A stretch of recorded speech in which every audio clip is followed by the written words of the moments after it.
Live from... This is the Just End the Suffering podcast. For the win. Got it! Oh! He broke his ankle. Follow me to freedom. Y'all ready for this? Here's your host, Mike Phillips.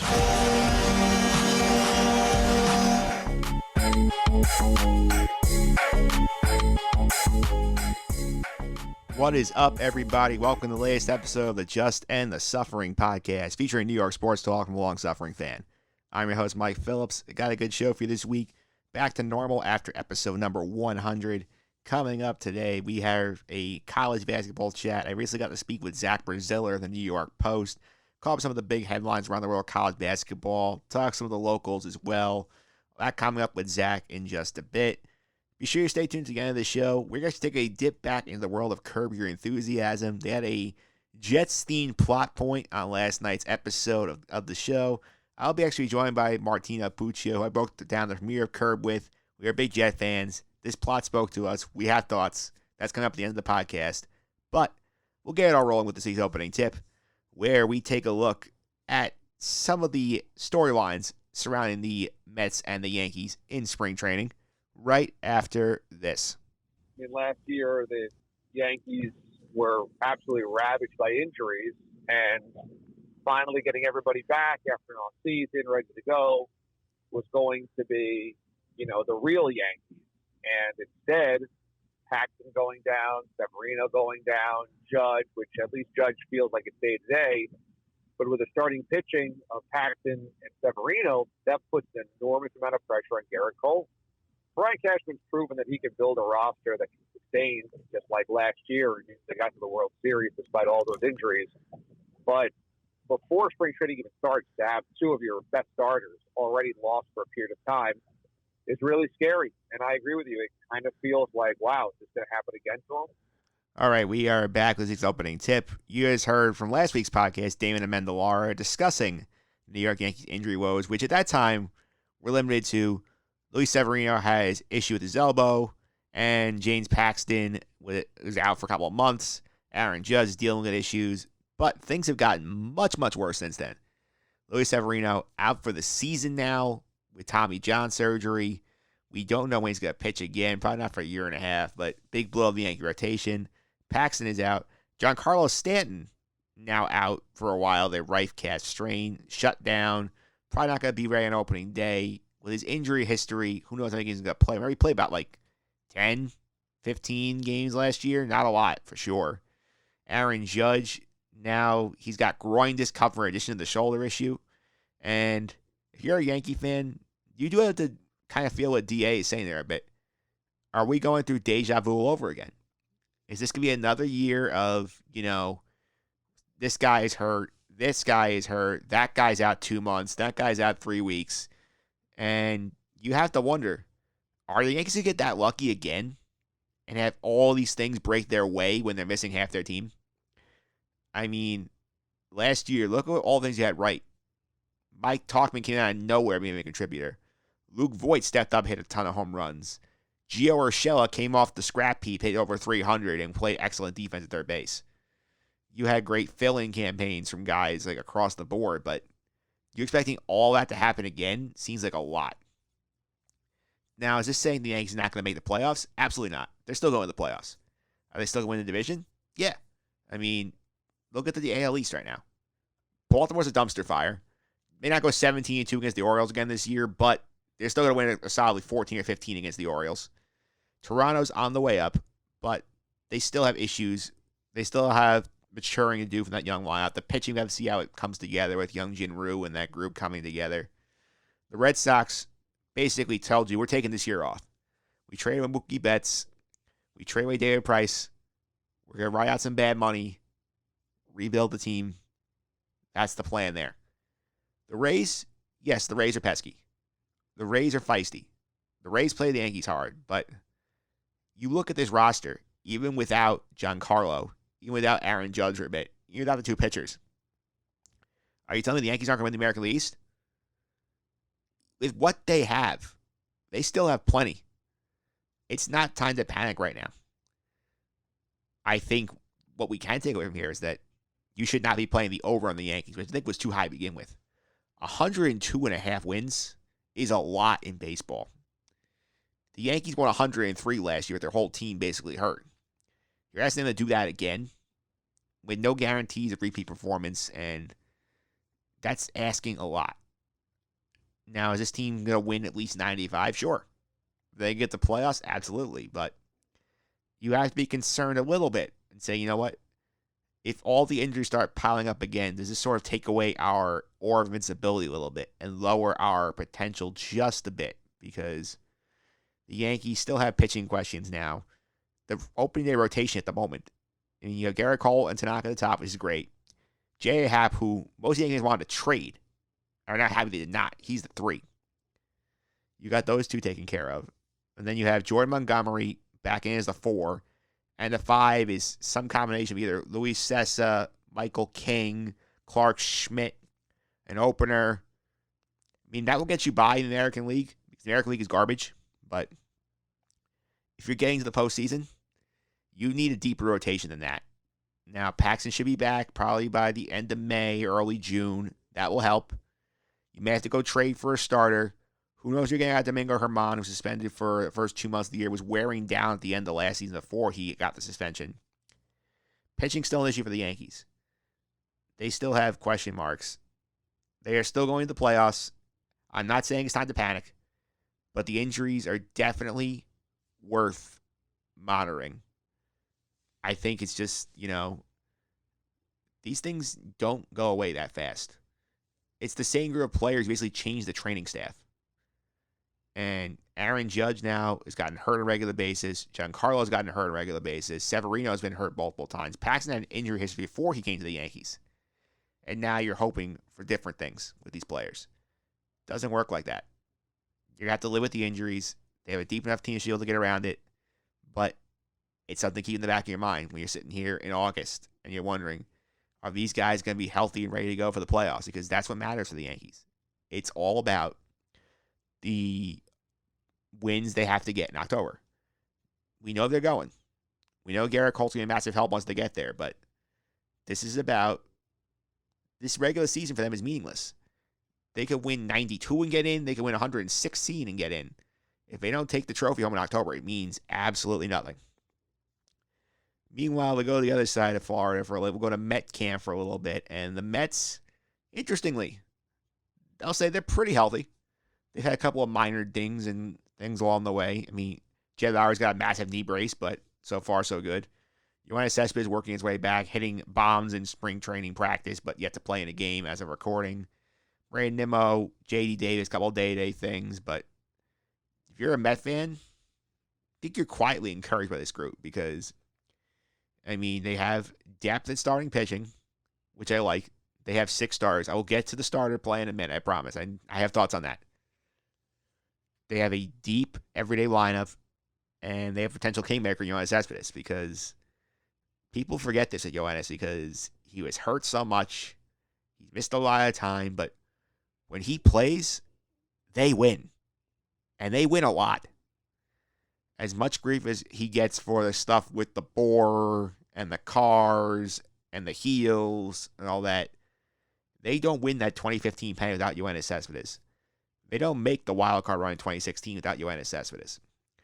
When he plays, they are a much better baseball team. And imagine having him in the middle of that lineup with Pete Alonso and Michael Conforto and Wilson Ramos and Robbie Cano. That group could be incredibly deep. And I think, if healthy, the deepest lineup in the division. That's a huge positive if you're a Met fan. The bullpen, I know they still have issues. I know Diaz and Familia have not looked great so far this spring, but A, it's spring training. Who cares? B, can they possibly get worse than they were last year? Is that possible to be worse than they were? You would think just by the law of averages that both Diaz and Familia will get better.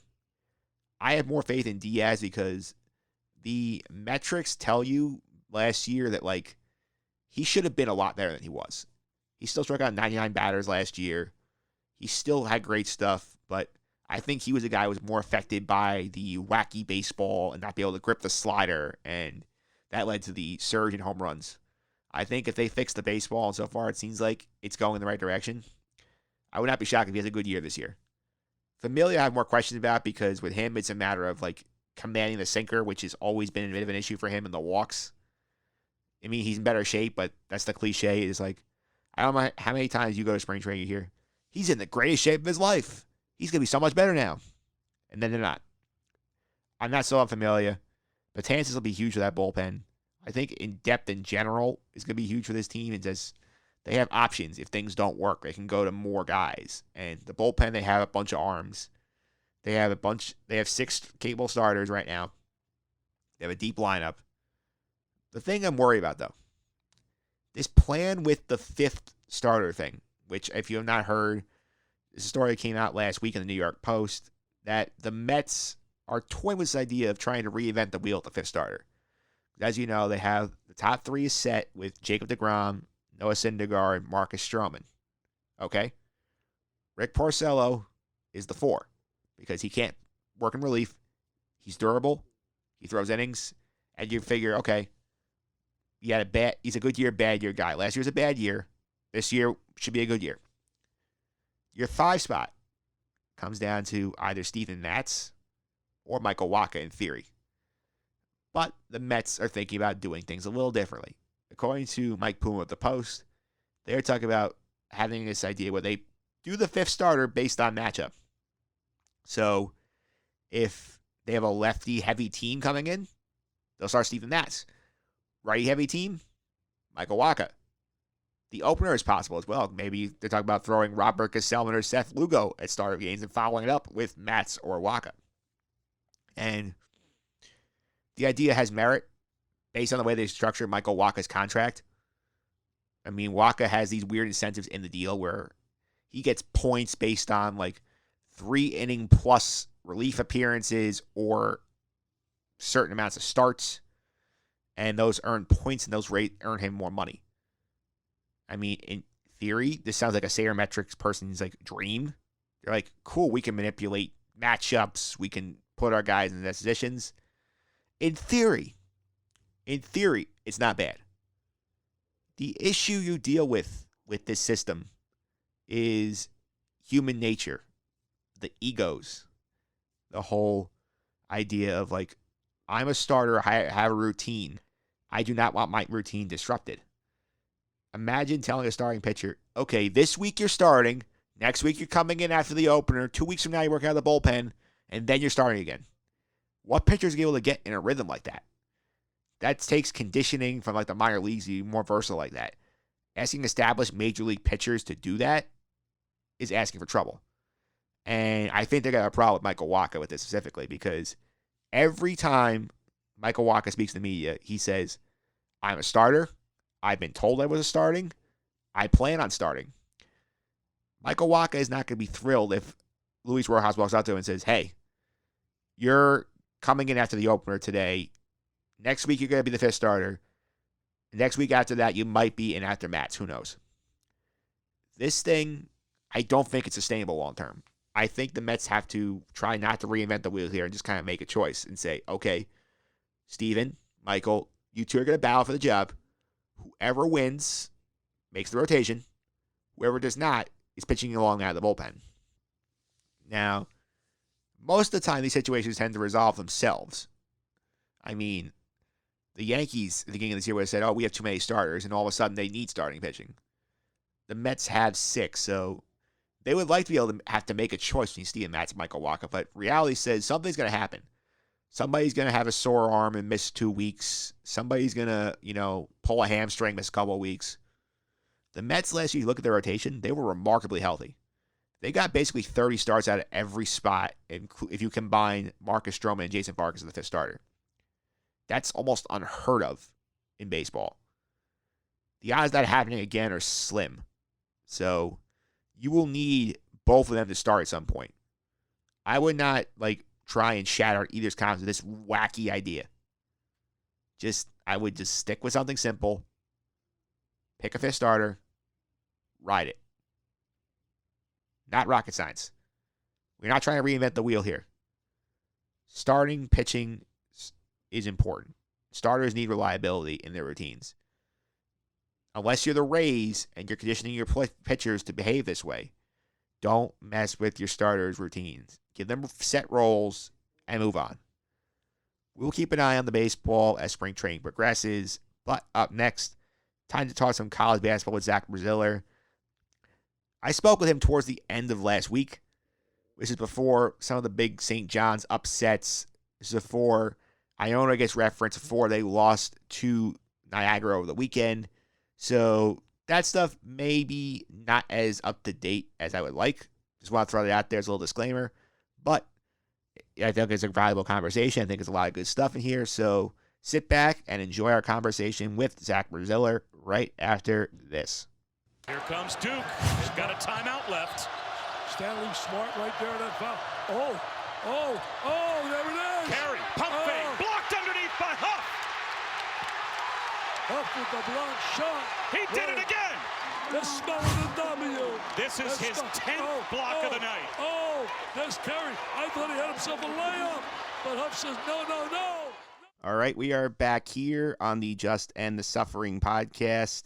We're talking some college basketball, starring a run of college basketball shows. Joining me today, a new voice to the podcast. He covers college hoops on the New York Post. Zach Braziller is on the line today. Zach, welcome. How are you? Hey, man. Thanks for having me. Thanks again for coming on. And I got to say, I'm a big college basketball fan.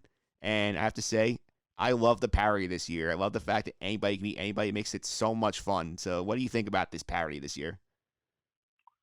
Yeah, I know there's some people that are a little down on it. They say, there isn't a great team, there isn't a great player. But, yeah, I'm with you. I love it. I think it's unpredictable. I think it can be made for a great NCAA tournament, a great championship week.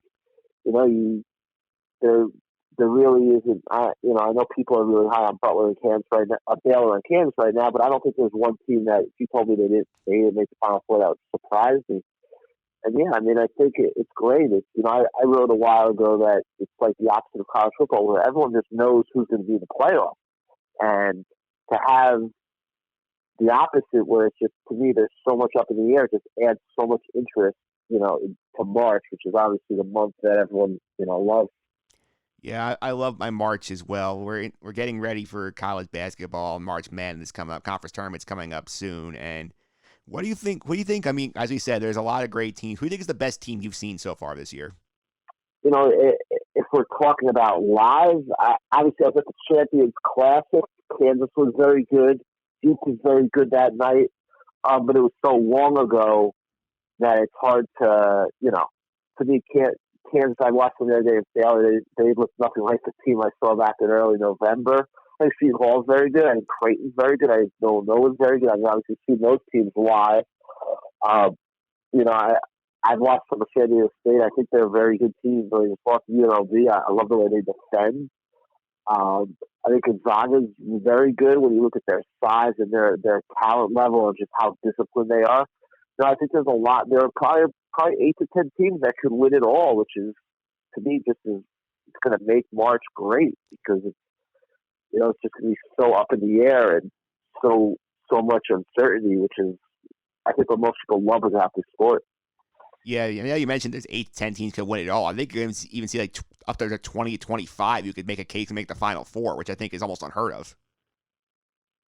Yeah, I completely agree with that. I mean, I don't think you've ever seen, at least recently, the difference between like a 2 and a 3 seed and a 6 or a 7 seed is going to be so minuscule that you're going to see a ton of upsets. I know we kind of say this every year, but I really think this year it's just going to be an absolute free for all, because the margin is just so small between these teams. When you take away the great players, we don't have nearly as many to the NBA guys this year in the sport. It just leads to so much parity, and yeah, I think it's gonna be really good for the game. Yeah, it will be a fun tournament for sure. We talked about some of the big talented top teams here. Who do you think have been some of the biggest disappointments? I mean, clearly North Carolina is one of them. I don't know if people thought they were a Final Four team, but I thought they were definitely a tournament team. And they're having one of the worst seasons in program history. I believe they're 10-16 right now. They've obviously been a colossal disappointment. They had Cole Anthony coming in, one of the best freshmen in the country. Kid is still going to be a lottery pick if he goes pro.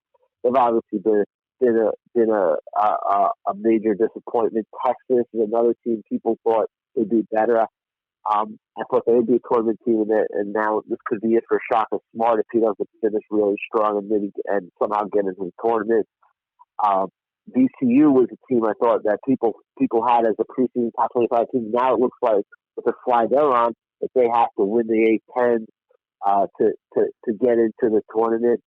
Washington, they added some really terrific freshmen, including Isaiah Stewart, and they're at the bottom of the Pac-12, and they don't even look like they're going to make the NIT. So there have been, I think most people have Washington as a top 15 team at least, and there have been a lot of disappointments. Some of them have had to do with injury, and some of them just have to do with underperformance. Those probably would be mine. I would have listed Providence until this run they've been on. I would have had Providence as a big disappointment as well, but now, it looks like they're at least in position to make the tournament, having a great year in the Big East after they were just such a disappointment in November, December, losing games to like Long Beach State and Penn. So that they've kind of saved themselves a little bit here in February by putting together some wins. Yeah, they have. I think the ACC in general has been very disappointing because, you said North Carolina. They might not get more than 4 or 5 teams in the tournament. It seems like very low for them. Oh, yeah, there's no doubt. I should have included them. I can't remember the last time the ACC was this down. I think I definitely see 4. I think NC State could be a 5th. When I say the 4, obviously the big 3, Duke, Florida State, Louisville. Virginia, I believe, will get in. And I think NC State, after that big win over Duke, has a pretty good shot. So they're getting at 5. But you're looking at 3 very high-level teams and 2 other teams that, could very well be one and done. It's stunning to watch. Usually Monday night, you have all these great ACC games. And this year, you've had a few, but the league has just been so down. Look, we see it happen year to year. Leagues are good. Then they go down a little bit when kids graduate. But I don't think anyone saw that the league basically being this poor. Like I said, I can't remember a time that the ACC was this mediocre. It's been a long, long time. Yeah, it definitely has been a long, long time. And I think the biggest disappointment for me in terms of expectations is Michigan State, because they were number 1 preseason. They didn't really have the whole team because Josh Langford got hurt at the start of the year, and then they've been kind of just floating around the 3 to 5 range of the Big Ten. But that's nowhere near what people thought they could be at the start of the year. Yeah, they were. I think they were a preseason pick of a lot of people to win the national title. I thought they'd be very good. I thought they'd be better than they've been. But I also wouldn't rule them out of going on a big March run. This is stuff Izzo does all the time. His teams kind of get it together slowly in February. They start playing their best in March, and then they get a nice draw. They pull off a big upset. I would not be. They're definitely a Final Four contender and still a national championship contender. I know they're probably not going to be higher than a 4 or 5 seed, but they have had some nice wins of late. I know they got Maryland Saturday at in East Lansing. I wouldn't be surprised to see them win that game. They have been a little disappointing, but I think it's way too early to count them out. This is a team that's still with Cassius Winston and David Tillman and all those guys is very capable of going on a big run. Yeah, they are capable of going on a huge run, and they're in one of the deepest leagues in the country. But I think one of the other huge deep leagues is the one right around this area, the Big East. Can you talk about the depth of the Big East this year? Yeah, it's clearly the best the Big East has been since it created the new league when all the teams left, and they added Xavier and Butler and Creighton. This is clearly the best the league has been. I expect them to get the big 3 of Seton Hall, Villanova, and Creighton all to be top 4 seeds. The Big East has not had 3 teams in the top 16 since they recreated the league. And look, the Big East has been good, but it's fallen short in March. Villanova's kind of saved it by winning 2 national championships, but they haven't sent a lot of teams to the second weekend. This is the year, I think, where you can at least get 3 teams, Villanova, Creighton, and Seton Hall, into that second weekend, which would be significant for the league. You're adding UConn next year, so the league is only going to get stronger once Danny Hurley really starts to get it going at UConn, which I expect him to. I think the league has a good shot to get 7. I think Marquette's definitely in the tournament, even though they've had some slippers lately. I think Xavier's going to make it. I think Butler's clearly going to make it. And I think Providence is going to find its way in. They have 7 quadruple wins. And for the league to get 7 teams and then to have the 3 big teams with high seeds, with chances to see the league, it would be terrific. Which would be really all they could have asked out of this year. The league it's a fun league. It's as aesthetically pleasing. The offense is good. The teams defend. It's I don't think anyone really thought once all those teams left that the league would get back to this level so fast. And now with UConn coming in next year, I mean, the Big East is clearly one of the best programs, one of the best conferences in the country. Yeah, they are, and they have a legitimate Final Four contender, in my opinion, in Seton Hall. They haven't been that far since 1989, but, I mean, they got a star in Miles Powell. They got great depth. They got a good big in Sandro Mamukelashvili. Like, what do you think about this Seton Hall team, their chances to get to the Final Four this year? Yeah, I mean, they only call it a slump, but they did go through a little rough period where they lost at home to Xavier. They lost at Providence. They're down big. They lost a tough game at home to Creighton, but now they responded with a few wins last week. Yeah, I like them a lot. Miles Powell's shot's been a little iffy lately, and that's really something they need to figure out before the tournament. But I also think part of that is teams have been facing him for 4 years. They know how to defend him. Once you're in a tournament and you're facing teams that haven't played against him, it will be a little, at least a little different. Yeah, I mean, look, they defend really well. They have senior leadership with Powell, Quincy Knight, and Romaro Gill. Sandro Mamukelashvili really missed 7 weeks with a fractured wrist, and he's been terrific lately. He really gives them that consistent second score. He's a 6'11" lefty. He can shoot. He can create. I think he's their best pro prospect. This is a team that has to make it at least in the second weekend. And yeah, look, we'll see what the draw is like, but there's no question they have Final Four potential. Clearly the best season that they've had in a long, long time. It has been, and for a while it looked like it could be a fun year for St. John's too, because I mean they had the great run in non-conference. They beat Arizona, they beat West Virginia. Everything fell apart in the Big East play. Like, what do you think went wrong for the Johnnies? I think they overachieved a little early. You got to remember they lost 3 starters from last year's team with Shamori Pons, Justin Simon, and Marvin Clark. They're really depending on a lot of experienced guys who really haven't gone through this before. Mustafa Heron really hadn't played well in the Big East. Now he's out. He looks like he's out for the year with an F3 injury in his ankle. And the league is terrific. I think that's the biggest problem for St. John's. I think Mike Anderson is a very good coach. He's really given this program an identity with with how hard they play and with his full court pressing and trapping. If he could have come in with this team last year, they probably would have won 7 or 8 league games. The problem is he joined the Big East for the worst possible year to join the Big East.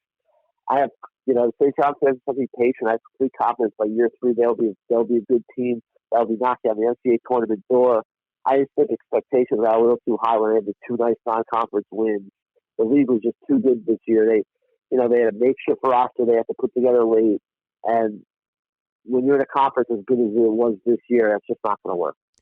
Yeah, they're not going to the tournament, but Rutgers looks like they will be. The first time since 91 that they're going to the dance. So, based on what you've seen out of Rutgers, what do you like about them?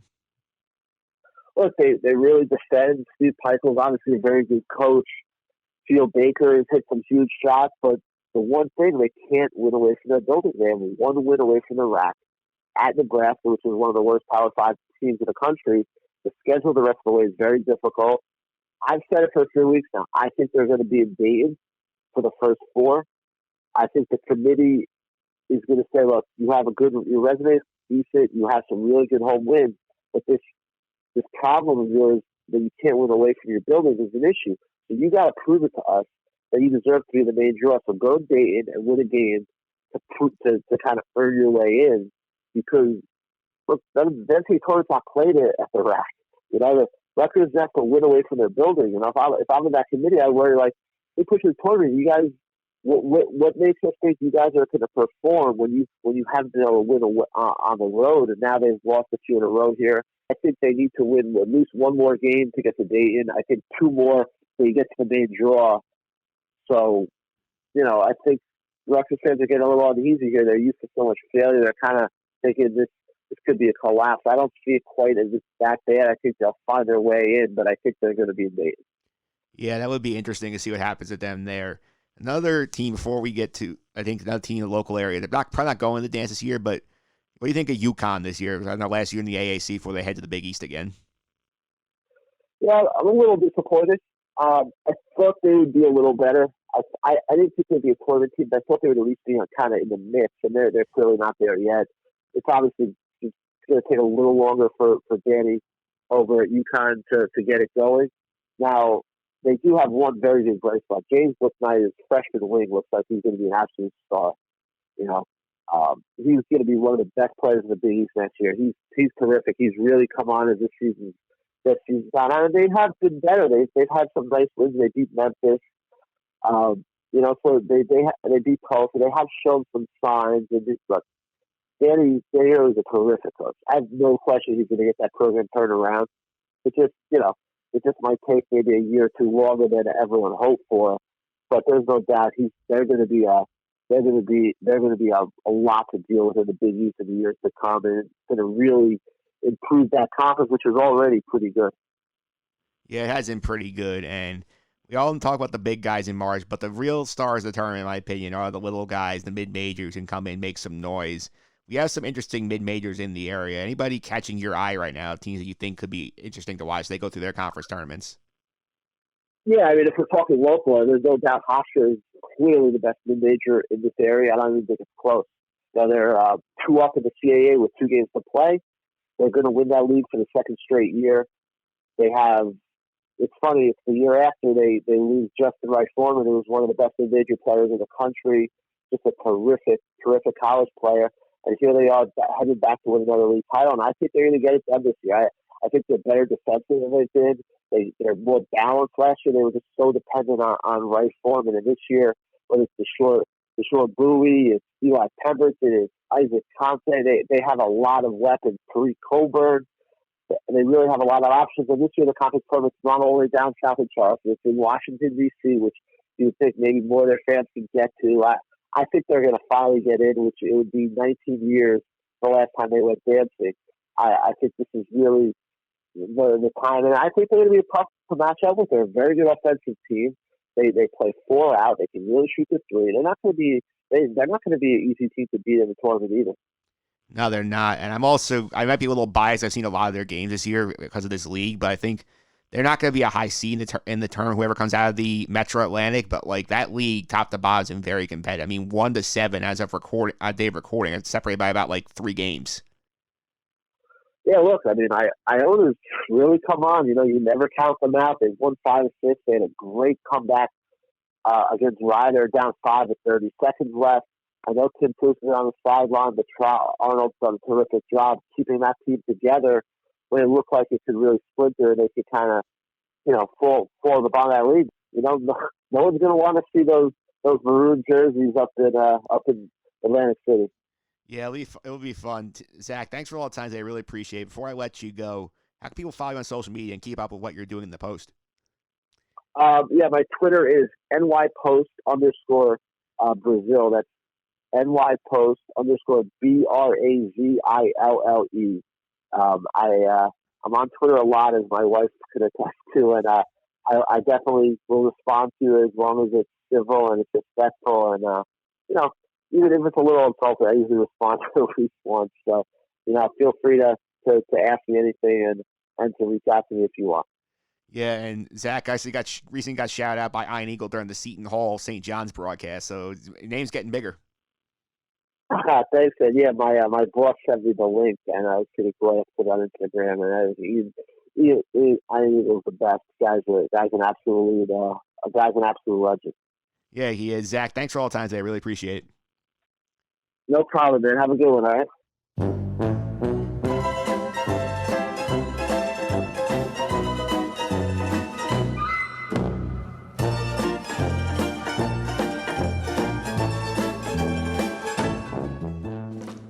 All right, we are back here on the Just End the Suffering podcast.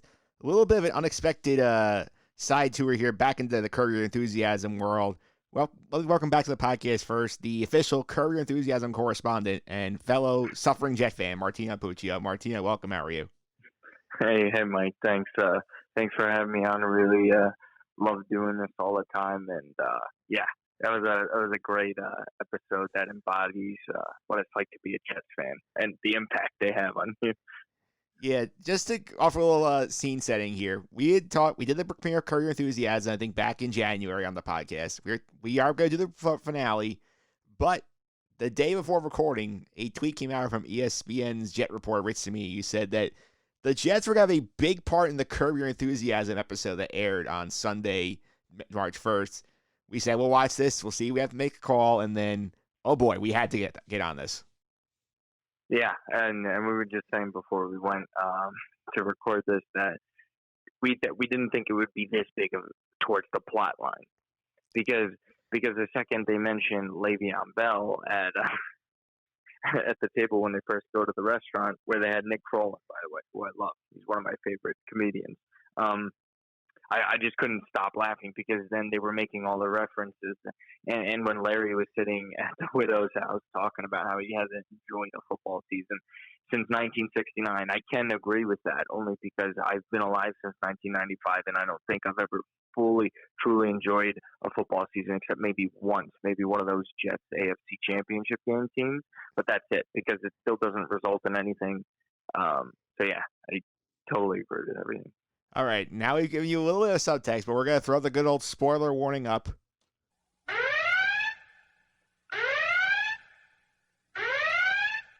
If you have not seen season 10, episode, I think this is 7 of Curb Your Enthusiasm. Yeah, so you want to get all the Jet references, go watch the episodes, about 35 minutes, the latest in a stellar season of Curb, but my goodness, the Jets killed him. Yeah.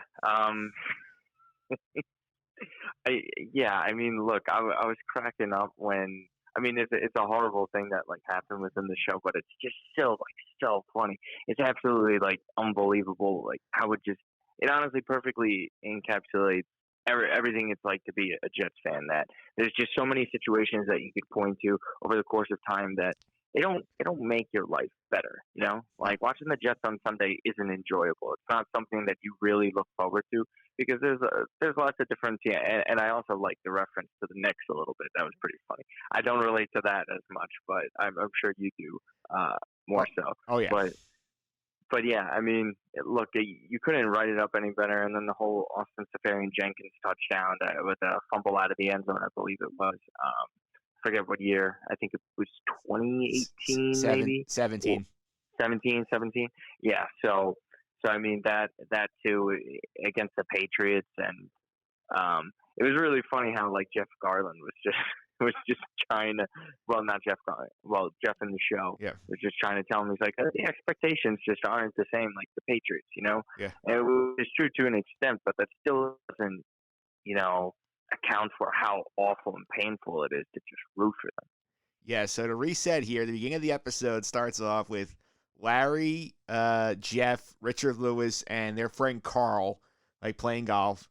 They go to lunch at a restaurant. We'll get to the restaurant later. That's a whole other funny plot point I want to touch on. But while at the restaurant, Carl gets the text, Le'Veon Bell's out for the season with a knee injury. He starts going like, oh my God, this is awful. My life is over. The Jets stink. And we get that whole debate about how the Jets like ruin everything for him. Then we find out like 3 minutes later that he has killed himself. And Larry David puts together, he's like, oh my God, the Jets killed him. Yeah, I mean, how could you not make that deduction at that point? Because he was so visibly upset, and we don't know anything about this character, and he's just, a lot of people don't show rage within the show that often. There's rage from time to time, but it's in like, actual moments about things that, kind of matter. I mean, Susie's just an angry woman, so she's always cursing. By the way, I don't know how you feel about how funny her outfits are now, because they're so bizarre on how ridiculous she actually dresses. Like, I actually can't believe it, but except the time that at the second time they went back to the restaurant, she was dressing normal. But and then the Deshaun Watson reference too was a great one on how they passed up on him.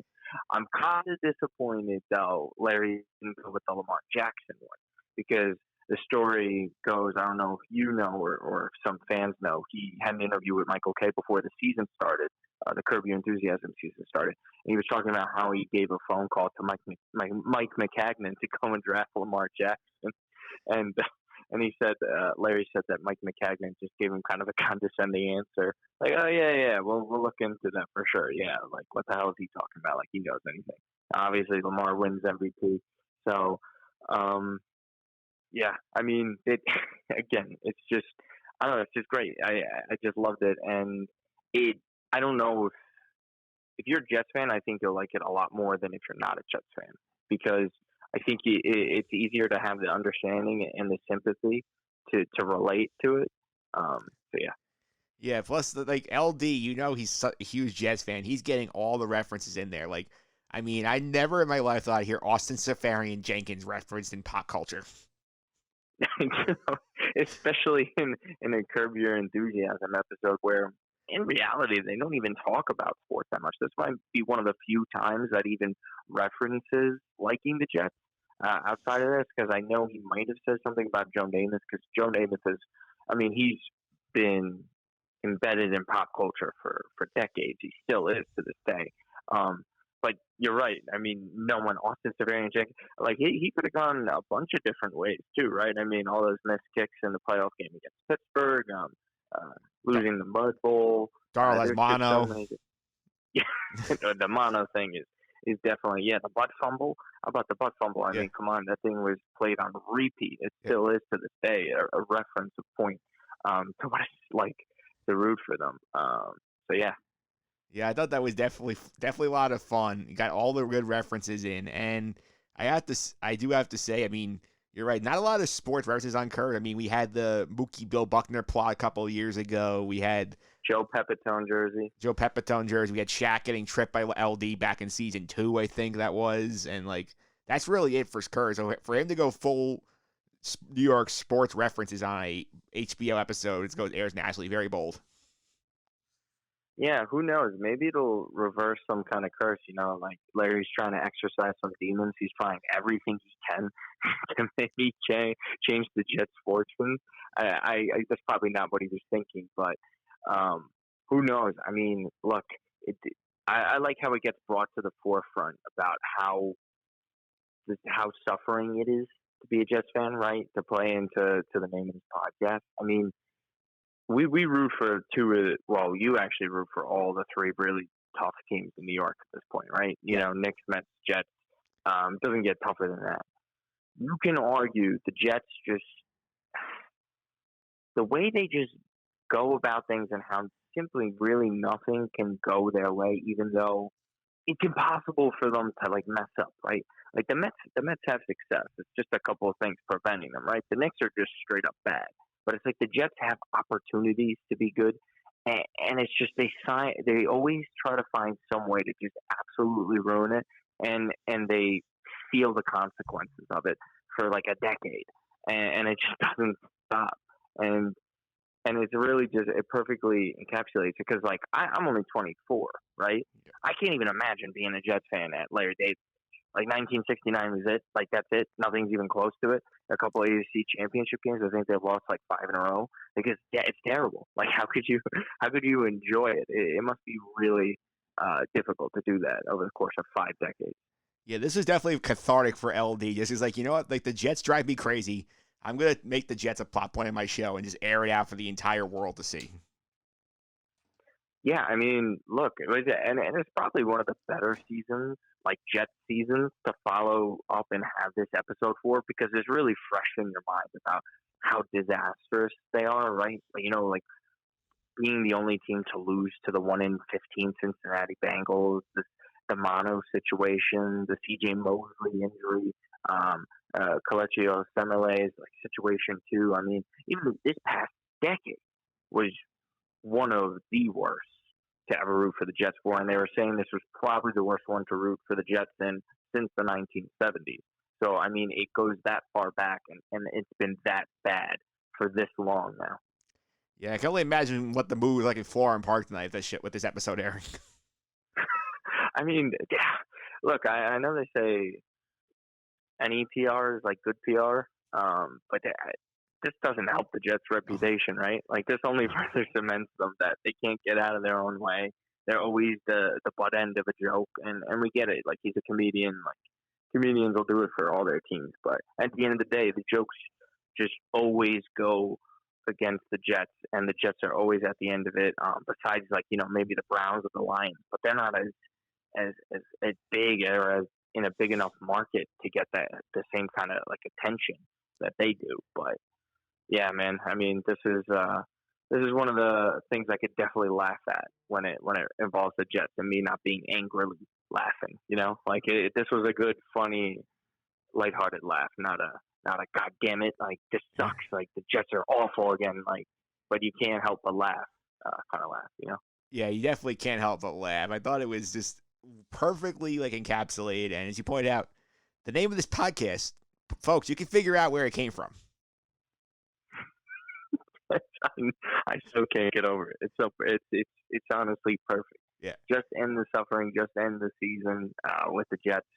Even the Mets, they use that acronym too. My entire team sucks. You can't get away with it, man. You got to be pretty happy. At least the Knicks don't have a team name that you can make an acronym from that would perfectly describe them. I think just the sound and the word of the Knicks alone is terrifying.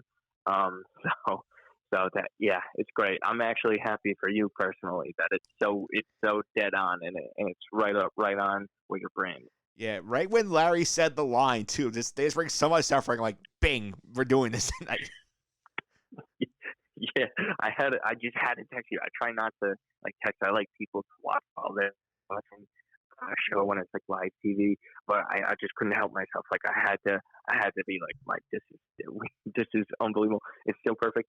But let me ask you though, like the length of these episodes this season, they've been noticeably longer. I know you and I weren't that big of fans of one of the longer ones when they went on the vacation for that one wedding, but are you a fan? I know it's your podcast, but I'm asking a question. Like, are you a fan of this going like a little over like 10 minutes? For me, to a point tonight, it kind of dragged a tiny bit. It was a little bit tonight. It's not as bad as it's been. For me, I'd rather have the tight 27 than like the 34 where it's going. We feel like it's going a little too long. It does feel like it's going a little too long because almost like there's like a couple scenes in recent episodes that you think is going to be the last one, but it just actually like keeps going.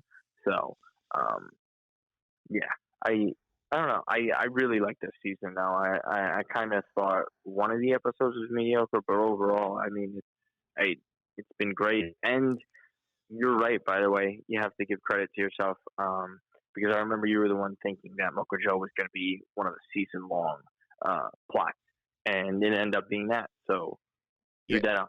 Yeah, the Spite Store is still going on. It's not open yet. It's still. I'm sure that's the season finale. He's going to open the Spite Store. Oh my God, yeah, and I love that. Like Mocha Joe's mom is involved in it now. Mocha Jane. Yeah, Mocha Jane. And then latte later. It's just so ridiculous. And then everything Larry is putting into his store is just so absurd. It's so funny when he gets tone deaf like that. Like a lot of the decisions are just so idiotic, and he's just overthinking it. Like the woman's bathroom. Yeah. So yeah. Yeah, I mean, I did not like the Vince Vaughn stunt casting as Freddie Funkhauser. I don't like that casting choice, but I will say the scene in the bathroom when he asked him, he's like, "You actually consult with women on this thing?" And he's like, "Nah." I just felt like so LD. No, it did. Yeah, exactly. Whenever he has that response to something like, like when he was saying like you could mourn, you do your thing, and then send the text, and then him trying to get like $500 from it's just so he's just so ridiculous. With the way he goes about it. Yeah, well, we'll touch a couple of points on this episode I want to touch on. Like obviously, like the whole the main thread lines of this episode is that Larry is trying to like get with Dr. Carl with Carl's widow, played by Jane Krakowski, and like obviously he's like gets almost all the way there, but then he like screws it up at the end by getting into a fight over $500 in Austin Safari and Jenkins, which just sounds like a typical LD thing. Yeah, exactly, and it's funnier when she's arguing with him as he's walking out because Because again, it's like something you just don't get over, and like it's one of those like kind of Jets games and plays that you know I kind of equate it to Red Sox fans, and like even Cubs fans too, for example, right? Like just a team that always just got in their way, always depressing, always finding the worst way to rip your heart out, lose all the time, and there's just so many like games and moments throughout the years that just like affected that, and you don't get over them until you finally win it, right? Like now the Red Sox don't talk as much about Bill Buckner, the Bucky Dent home run, a bunch of other things, and now Cubs fans don't really talk that much about Steve Bartman and then injuries, like Kerry Wood, stuff like that, 1969 season. It all goes away.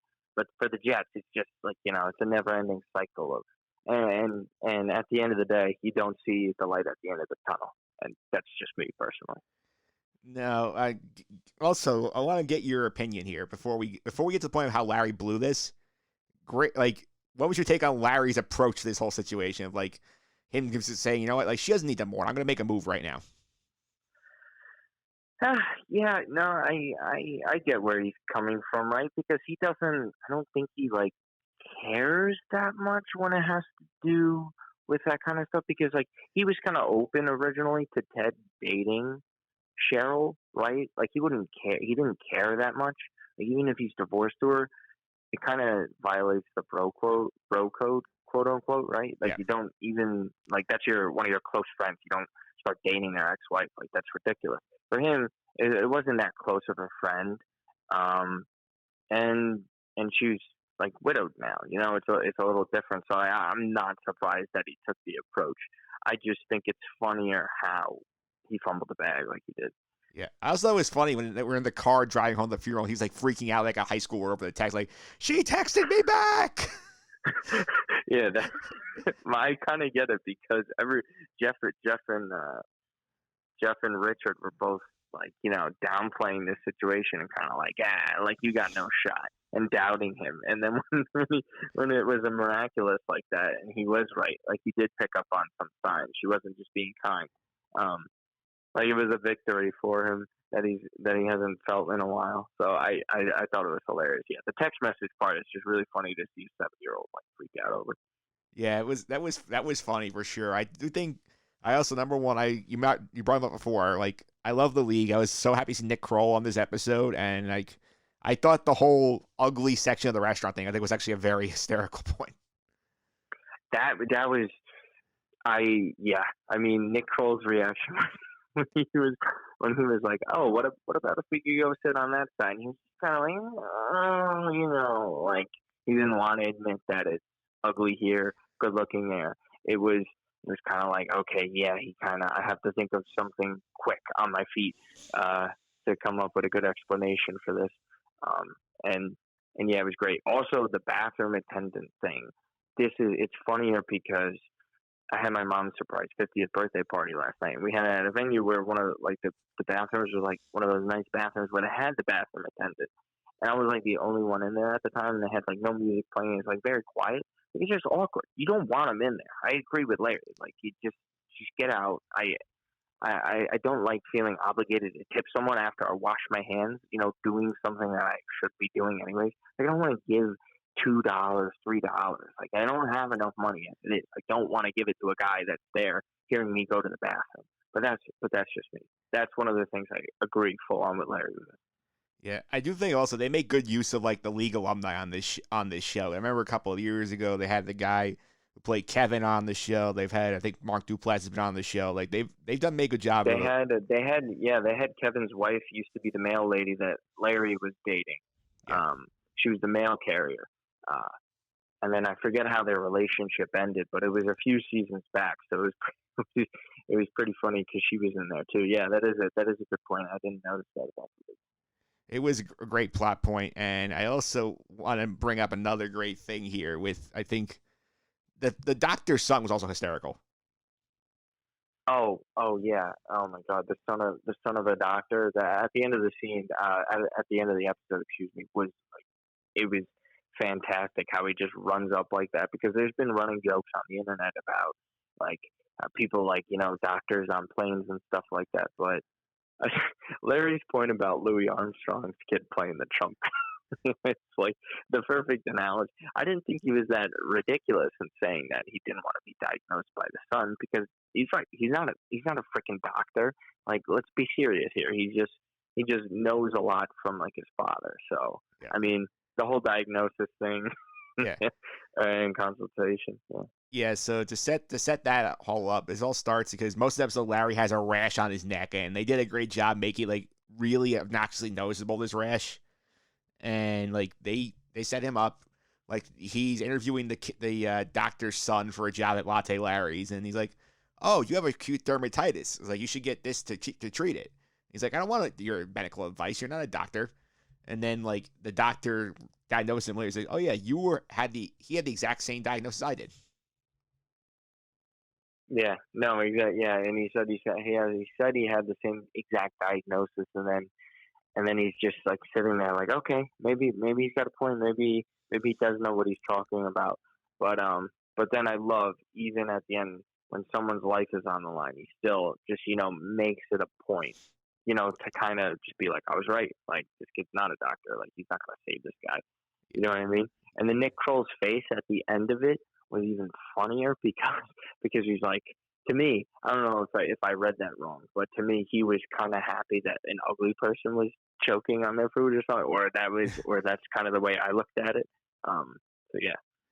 Yeah, that was, yeah, because also, that's at the end of the episode there, we have Larry and Jeff, because Larry basically blackmails his way into the pretty person section. He's sitting there having lunch with Jeff, the kid comes in, and a point that we had not mentioned yet is that Larry recommended to Jane Krakowski's character to have a rash checked out by the kid, and the kid did a complete, like, thorough exam of her, apparently. She consented to this, and he verified a claim that the doctor's wife made about their lovemaking. Oh yeah, the hummingbird nest reference. Yeah. I actually lost it when he said that. Yeah.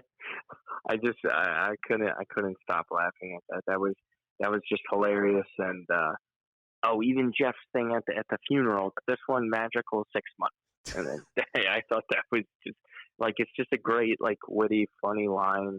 It doesn't take too much effort to come up with.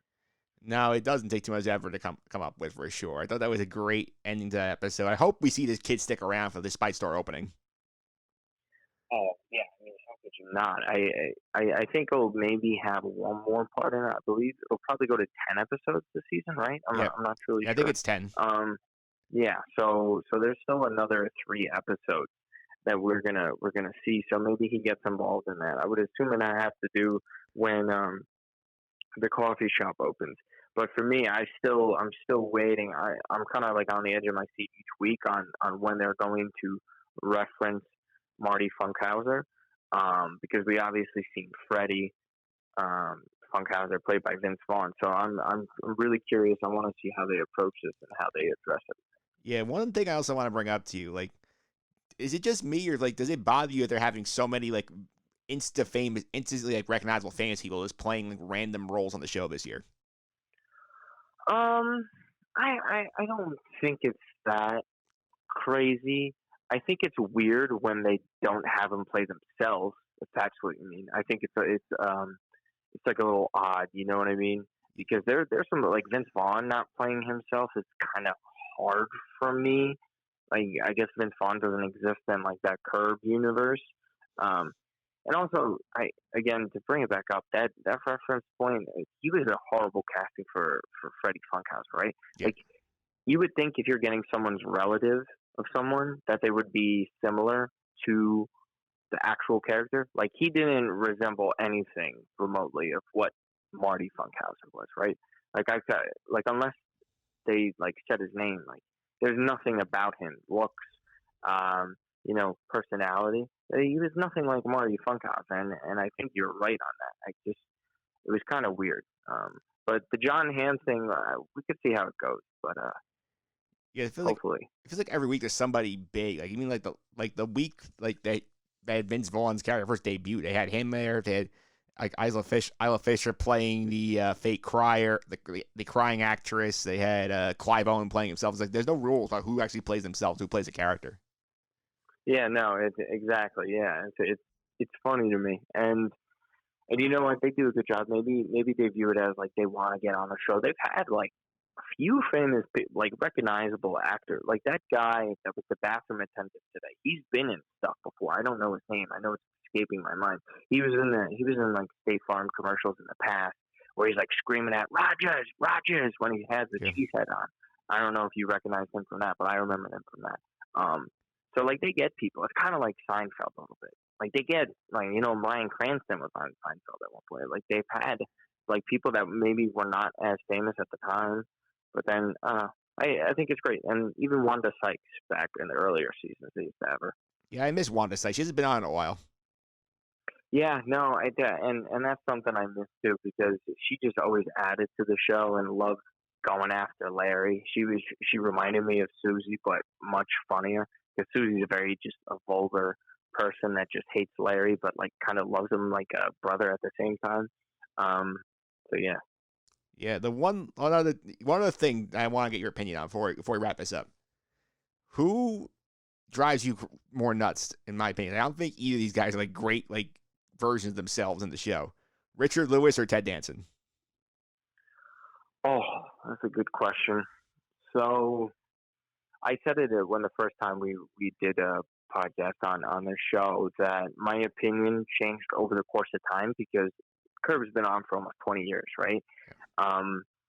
I've obviously grown up a lot in between the time since I was like 12 and now. So my opinion on some of the characters have changed, right? I've always hated Ted Danson though on the show. I love Cheers. I'm a big Cheers fan. I think he's great.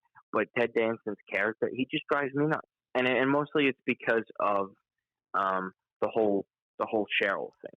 Like that just annoys me on a personal level because how could you automatically like or respect Ted Danson in the show now that he's dating his friend's ex-wife? Like to me, I can't look past that. And then just some of his irrational thinking and just getting angry and upset at Larry sometimes bothers me. Richard, I've grown to like a lot more because he's just so damn shallow and he just doesn't get it. And Larry likes to call him out on it. I always find it funny. So Richard, sometimes he drives me crazy, but Ted takes the cake. Yeah, I'm anti Richard Lewis. I'm just not a fan of his. I've never liked the character. It just seems to me he's like trying too hard. Now feel like they're trying to shoehorn him into the Funkhauser stuff. Now that R.I.P. Bob Einstein, but I feel like they're trying to have him fill some of those roles. It's not working. Yeah, I kind of get what you're saying. I think they like work on it, but I don't know. They're not using him correctly. I think you're right. I think to an extent they try to get him to fill some of his voice.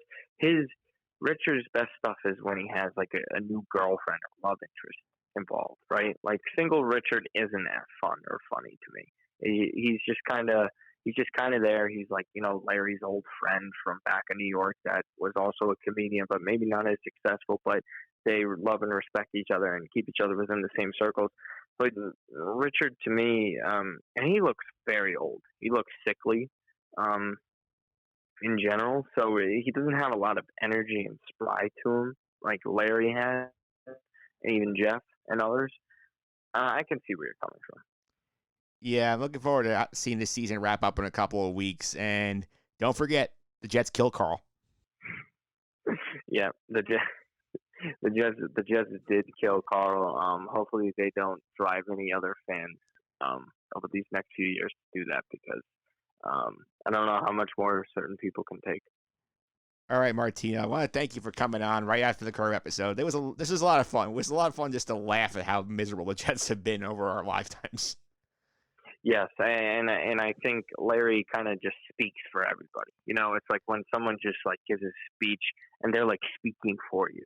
It's like, yes, Larry, thank you. Now the people who aren't Jets fans watching this kind of get it. They kind of understand how ridiculous it is.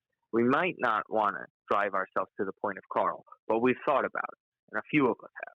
So thank you, Larry. Yeah, thank you, Larry. And I also want to give you the opportunity, since you're here, tell me how to follow you on social media and some of the stuff you're up to. Yeah, so you can follow me at Martino Puccio on Twitter.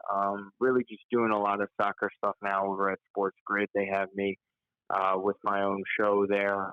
Airs on Wednesdays at 2. And then also I'm on NBA Twitch on Wednesday nights doing an NBA Fantasy Hour. So it's an NBA fantasy basketball show. It's like a lot of fun. There's trivia at the end of it and a bunch of other stuff. So you just watch on Twitch on NBA's official channel there and just check out all my stuff. And then soon baseball is around the corner. So there's going to be a lot of baseball talk.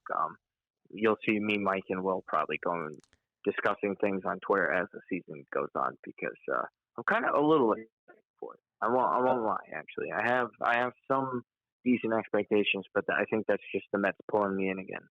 Yeah, there is some optimism for sure. I also want to give a shout out to Zach Braziller from the Post, who was on this episode earlier talking some college basketball. Great conversation there.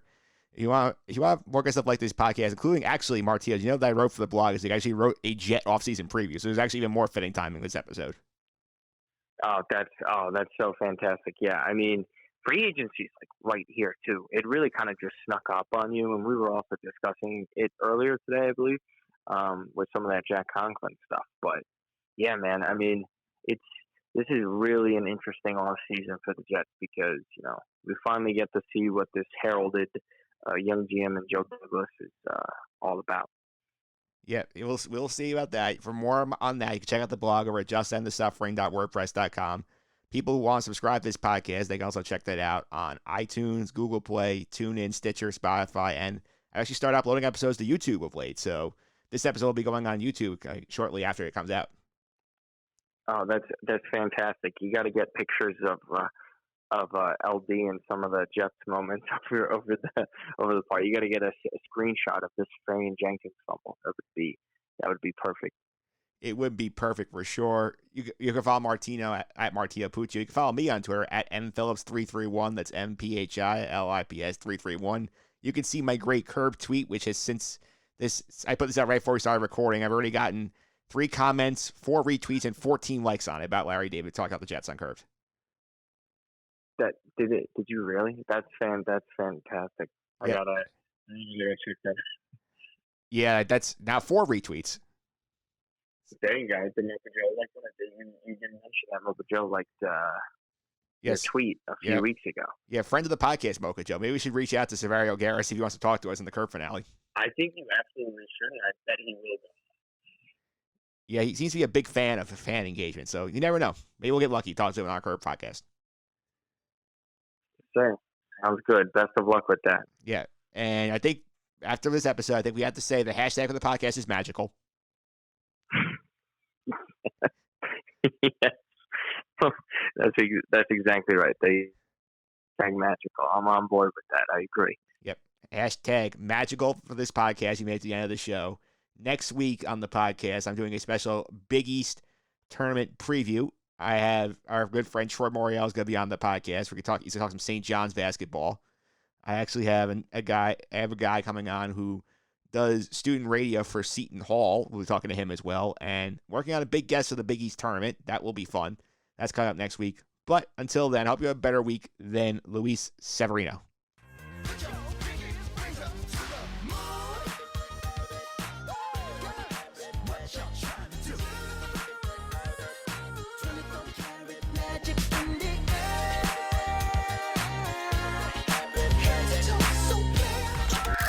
This has been the Just End the Suffering podcast. I'm out.